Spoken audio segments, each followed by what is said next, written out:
ಅಣ್ಣ ಅತ್ತಿಗೆ. ಬಾಲಕ್ಷ್ಮಣ ಈ ಸಮಯ? ಹೌದು ಈಗಲೇ ಬಂದೆ. ಇದೇನಪ್ಪ ವಾರದ ಗಂಟ್ಲೆ ಮನೆ ಮಠವನ್ನು ಬಿಟ್ಟು ಕುಸ್ತಿ ಕಬಡ್ಡಿ ಅಂತ ತಿಳಿದ್ರೆ ಇಲ್ಲಿ ಹೇಳೋರು ಕೇಳೋರು ಯಾರು ಅಂತ ತಿಳ್ಕೊಂಡ್ರಿ ನಾನು? ಹಾಗೇನಿಲ್ಲ ಅತ್ತಿಗೆ, ಕೆಟ್ಟ ಕಾರ್ಯಕ್ಕೆ ಕೈ ಹಾಕುವ ಕಟಕನಲ್ಲ ಈ ನಿನ್ನ ಮೈದನ. ರಾಜ್ಯ ಮಟ್ಟದ ಕುಸ್ತಿ ಸ್ಪರ್ಧೆಯಲ್ಲಿ ಜಯಗಳಿಸಿದ ನಾನು ಇಂದು ನಿಮ್ಮ ಆಶೀರ್ವಾದದಿಂದ ರಾಷ್ಟ್ರ ಮಟ್ಟದ ಕುಸ್ತಿ ಸ್ಪರ್ಧೆಗೆ ಆಯ್ಕೆಯಾಗಿದ್ದೇನೆ. ಹೌದೇನೋ? ಈ ನಿನ್ನ ಮಾತು ಕೇಳಿ ನಂಗೆ ತುಂಬಾ ಸಂತೋಷ ಆಗ್ತದೆಪ್ಪ.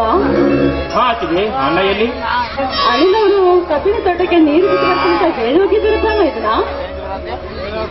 ಅಣ್ಣ ಅತ್ತಿಗೆ, ರಾಷ್ಟ್ರ ಮಟ್ಟದ ಕುಸ್ತಿ ಸ್ಪರ್ಧೆಗೆ ದೆಹಲಿಗೆ ಹೋಗಲು ಖರ್ಚಿಗೆ ಸ್ವಲ್ಪ ಹಣ ಬೇಕಾಗಿತ್ತು. ಅತ್ತಿಗೆ ಏಕೆ ಮೌನವಾಗಿ ಬಿಟ್ಟೇ ಇಲ್ಲ? ಜಿಲ್ಲಾ ಮಟ್ಟದ ಹಾಗೂ ರಾಜ್ಯ ಮಟ್ಟದ ಕುಸ್ತಿ ಸ್ಪರ್ಧೆಯಲ್ಲಿ ಜಯಗಳಿಸಿದ ನಾನು ರಾಷ್ಟ್ರ ಮಟ್ಟದ ಕುಸ್ತಿ ಸ್ಪರ್ಧೆ ಜಯ ಹೋಗಲು ಅದೃಷ್ಟ ಇಲ್ಲ ಅಂತ ಕಾಣುತ್ತದೆ. ಆ ರೀತಿ ಮಾತಾಡ್ಬೇಕಪ್ಪ ನೀನು. ಆದ್ರೆ ಏನೇ ಅದು ನೀನ್ ಮಾತ್ರ ಕುಸ್ತಿ ಸ್ಪರ್ಧೆ ಆಡಕ್ಕೆ ಹೋಗ್ಲೇಬೇಕಪ್ಪ, ಹೋಗ್ಲೇಬೇಕು. ದುಡ್ಡು ಇಲ್ಲದೆ ದೆಹಲಿಗೆ ಹೇಗೆ ಹೋಗಲಿ ಅತ್ತಿಗೆ? ಹೇಗೆ ಹೋಗೋದು ನೋಡಪ್ಪ, ತೆಗೆದುಕೋ ಈ ಬಂಗಾರದ ಬಳೆಗಳನ್ನು. ಬರ್ಲೇಬೇಕು. ಬೇಡ ಅತ್ತಿಗೆ ಬೇಡ.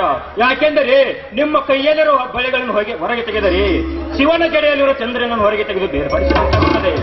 ಅದಕ್ಕೆ ಈ ಬಳೆಗಳು ನಿಮ್ಮ ಕೈಯಲ್ಲಿಯೇ ಇರಲಿ. ಲಕ್ಷ್ಮಣ, ನಿನ್ನ ಅತ್ತಿಗೆ ಕೂಡ ಏನೋ ಮಾತನಾಡುತ್ತಿರುವೆ ಅಲ್ಲ? ಅಣ್ಣ, ರಾಷ್ಟ್ರ ಮಟ್ಟದ ಕುಸ್ತಿ ಸ್ಪರ್ಧೆಗೆ ದೆಹಲಿಗೆ ಹೋಗಲು ಅತ್ತಿಗೆ ಹತ್ರ ಹಣ ಕೇಳಿದೆ. ಅವರು ಬಳೆ ಮಾರಿ ಹೋಗಿ ಬಾರಪ್ಪ ಎಂದರು. ನಾನು ಬೇಡ ಅಂದೆ ಅಷ್ಟೇ. ತಮ್ಮ ಲಕ್ಷ್ಮಣ, ಆ ಬಳೆಗಳು ನಿನ್ನ ಅತ್ತಿಗೆ ಕೈಯಲ್ಲಿ ಇದ್ದರೆ ಅವು ನಮಗೆ ದುಡಿದು ಹಾಕುವುದಿಲ್ಲ. ಅದೇ ನೀನು ರಾಷ್ಟ್ರ ಮಟ್ಟದ ಕುಸ್ತಿ ಸ್ಪರ್ಧೆಯಲ್ಲಿ ಜಯ ಸಾಧಿಸಿ ಬಂದರೆ ಇಂಥ 10 ಬಳೆಗಳನ್ನು ಮಾಡಿಸಿ ನಿನ್ನ ಅತ್ತಿಗೆ ಕೈಗೆ ತೊಡಿಸಬಹುದು. ಅಮ್ಮ ನಮಗೆ ಬಿಟ್ಟು ಹೋದ ವಸ್ತು ಅಂದರೆ ಈ 2 ಬಂಗಾರದ ಬಳೆಗಳು ಮಾತ್ರ. ಇವುಗಳನ್ನು ಮಾರಿದರೆ ಅಮ್ಮನ ನೆನಪೇ ಉಳಿದಂತಾಗುತ್ತದೆ. ಅದಕ್ಕೆ ಈ ಬಳೆಗಳು ಅತ್ತಿಗೆ ಕೈಯಲ್ಲಿ ಇರಲಿ. ಲಕ್ಷ್ಮಣ, ಆ ಬಳೆಗಳನ್ನು ಅಮ್ಮನ ನೆನಪಿಗಾಗಿ ಉಳಿದಿರುವ ಈ ಬಂಗಾರದ ಬಳೆಗಳನ್ನು ಅಷ್ಟೇ ಅಲ್ಲ, ನಮ್ಮನ್ನು 9 ತಿಂಗಳು ಹೊತ್ತು ಸಾಕಿ ಸೆಲವಿ ಈ ಭೂಮಿ ಮೇಲೆ ಬಿಟ್ಟು ಹೋಗಿದ್ದಾಳೆ. ನಾವು ಎಲ್ಲಿವರೆಗೂ ಬದುಕಿರುತ್ತೇವೆ ಅಲ್ಲ, ಅಲ್ಲಿವರೆಗೂ ಅಮ್ಮನ ನೆನಪೇ ಇದ್ದೇ ಇರುತ್ತೇಪ. ಅಣ್ಣ, ಆದರೂ ಅವುಗಳನ್ನು ಮಾರಿ ಕುಸ್ತಿ ಸ್ಪರ್ಧೆಗೆ ಹೋಗಲು ನನಗೆ ಮನಸ್ಸಿಲ್ಲ. ಲಕ್ಷ್ಮಣ, ಅದೆಲ್ಲ ಸಾಕು, ತೆಗೆದುಕೋ ಬಳೆಗಳನ್ನು. ಬೇಡ ಮಾತಿಗೆ ನನ್ನನ್ನು ಬಲವಂತ ಮಾಡಬೇಡ. ತೆಗೆದುಕೋ ಇವನು. ಲಕ್ಷ್ಮಣ, ಆ ಬಳೆಗಳನ್ನು ತೆಗೆದುಕೊಳ್ಳದಿದ್ದರೆ ನನ್ನ ಮೇಲೆ ಆಣೆ, ಆ ಸ್ವರ್ಗದಲ್ಲಿ ಇರುವ ಅಮ್ಮನ ಮೇಲೆ ಆಣೆ, ತೆಗೆದುಕೋ. ಆಯ್ತು, ಕೊಡಮ್ಮ.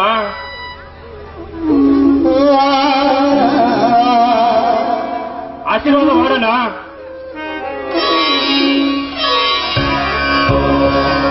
ಸಹೋದರ, ಸತ್ಯವನ್ನು ಕೈ ಬಿಡದೆ ಧೈರ್ಯಶಾಲಿಯಾಗಿ ಶಿಸ್ತಿನಿಂದ ಜಂಗಿ ಕುಸ್ತಿಯಲ್ಲಿ ಜಯಶಾಲಿಯಾಗಿ ಬಾ.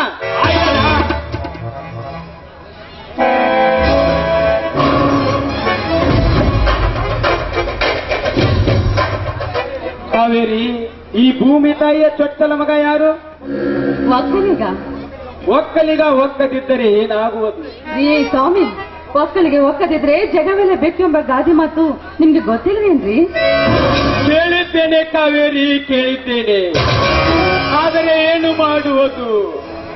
ಈ ಒಕ್ಕಲಿಗ ಒಕ್ಕದಿದ್ದರೆ ದಿಕ್ಕುವಂತೆ ಆಗಿದೆ ಈ ಜಗದಲ್ಲಿ.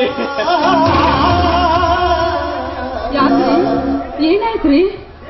ನೀವೇನ್ ಹೇಳ್ತಾ ಇದ್ರಾ? ನನ್ಗೊಂದು ಅರ್ಥವಾಗ್ತಾ ಇಲ್ಲ. ಕಾವೇರಿ, ಕಬ್ಬಿಗೆ ನೀರು ಬಿಟ್ಟು ಬರಲು ತೋಟಕ್ಕೆ ಹೋದಾಗ ಅಲ್ಲಿ ಏನಾಯ್ತ್ರಿ ಸ್ವಾಮಿ? ಯಾರೋ ದುಷ್ಕರ್ಮಿಗಳು ನಮ್ಮ ಕಬ್ಬಿನ ಪಡಕ್ಕೆ ಬೆಂಕಿ ಇಟ್ಟು ಕಬ್ಬನ್ನೆಲ್ಲ ಸುಟ್ಟು ಹಾಕಿದ್ದಾರೆ ಕಾವೇರಿ.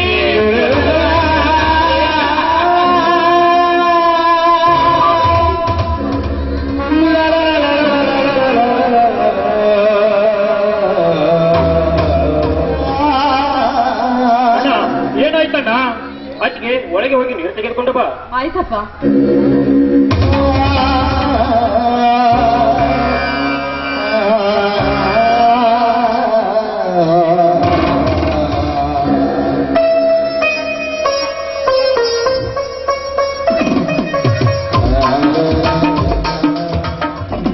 ಲಕ್ಷ್ಮಣ, ನೀನು ಡೆಲ್ಲಿಗೆ ಹೋಗಲಿಲ್ಲೇನಪ್ಪ?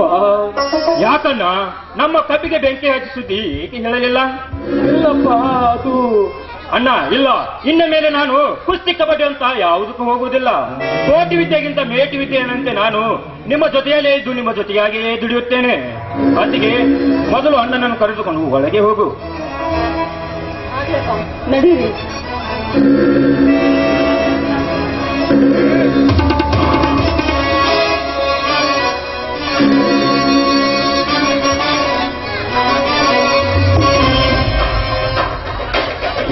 ಕ್ರಾಂತಿ ನಮ್ಮ ಕಿಡಿಗಾರರ ಕಟಕರನ್ನು ತುಂಡು ತುಂಡಾಗಿ ಕತ್ತರಿಸಿದಾಗಲೇ ನನ್ನ ಮನಸ್ಸಿಗೆ ಶಾಂತಿ.